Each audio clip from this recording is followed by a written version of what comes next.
నరుడికి జరిగే ప్రతి దానికి కూడా సమయం ఉంది. నవ్వుటకు, ఏడ్చుటకు, నాటుటకు, పెళ్ళగించుటకు, దున్నుటకు, పెరుగుట, ప్రతిదానికి సమయం ఉంది. ఇది టైం, ప్రతిదానికి సమయం ఉంది. అయితే మనం ఓపిక కలిగి దేవుని కృపకై మనం ఎదురు చూసినప్పుడు దేవుడు మన జీవితాల్లో గొప్ప కార్యాలు చేస్తాడు. ఇది మనం నమ్మాలి. ఆ నమ్మకం ఎవరిచ్చారనంటే యేసుక్రీస్తు ప్రభువు. తెలియకనే నమ్ముతూ ఉన్నాం, చూడకనే నమ్ముతూ ఉన్నాం, చూడకనే విశ్వసిస్తూ ఉన్నాం.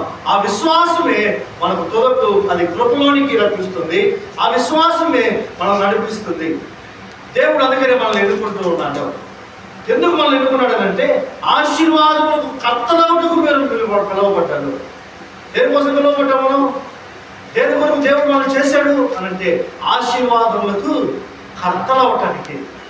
మరి ఎందుకు ఆశీర్వాదాలు లేవు అనంటే దేవునికి లోబడినటువంటి జనంగా మనం జీవిస్తున్నాం, దేవునికి లోబడినటువంటి బిడలంగా మనం జీవిస్తున్నాం కనుక మన జీవితాల్లో ఆశీర్వాదాలు.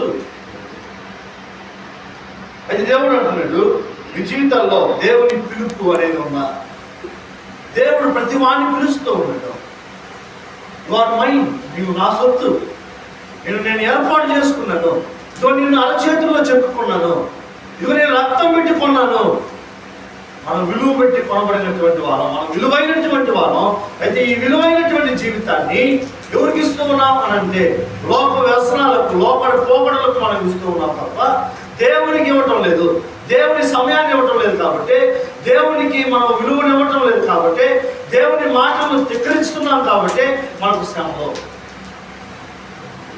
శ్రమలు వేరు, పరీక్షలు వేరు సుమా. ఇవి మనం మళ్ళీ జ్ఞాపకం చేసుకోవాలి. శ్రమలు అనేటివి మనకే మనం తెచ్చుకున్నవి, పరీక్ష అనేటివి దేవుని దగ్గర నుంచి వచ్చేది. యోగుకు వచ్చినవి శ్రమల పరీక్షలా? పరీక్షలు వచ్చాయి. అయితే ఆ పరీక్షలో యోగు ఏం చేశాడు అంటే ఓపిక కలిగి జీవించాడు, దేవుని మీద నమ్మకం ఉంచాడు, విశ్వాసాన్ని ఎక్కడా కోల్పోలేదు. అందుకని యోగు ఆశీర్వాదానికి కర్త అయ్యాడు. ఆశీర్వాదం రెండింతలైంది. అలాగా మొదట తనకున్న ఆస్తి కంటే చివరి అధ్యాయంలో వచ్చేటప్పటికి దేవుడు రెండంతల ఆస్తిని అతనికి ఇచ్చాడు. కారణం ఏంటంటే దేవుడు మనం పిలిచినటువంటి పిలుపు ఏదైతే ఉందో ఆ పిలుపునికి మనం లోబడి జీవించినప్పుడు దేవుడు మనం గొప్పవాడిని చేస్తాడు. అయితే సమయం అన్ని కాలానికి, అన్నిటికీ సమాధానం కాలం. అయితే ఈ కాలంలో మనకి హెచ్చుదగ్గులు ఉంటాయి, ఒడిదుడుకులు ఉంటాయి, పడిపోతూ ఉంటాం, లేస్తూ ఉంటాం. కానీ ఒక సమయాన్ని దేవుడు మనల్ని నిలవబెడతాడు. అయితే ఆ సమయం కొరకు మనం ఓపిక కలిగి, అందుకే అంటాడు పౌలు, ఈ పరుగు పందెంలో మీరు ఓపిక కలిగి పరిగెత్తండి. ఓపిక కలిగి పరిగెత్తినప్పుడు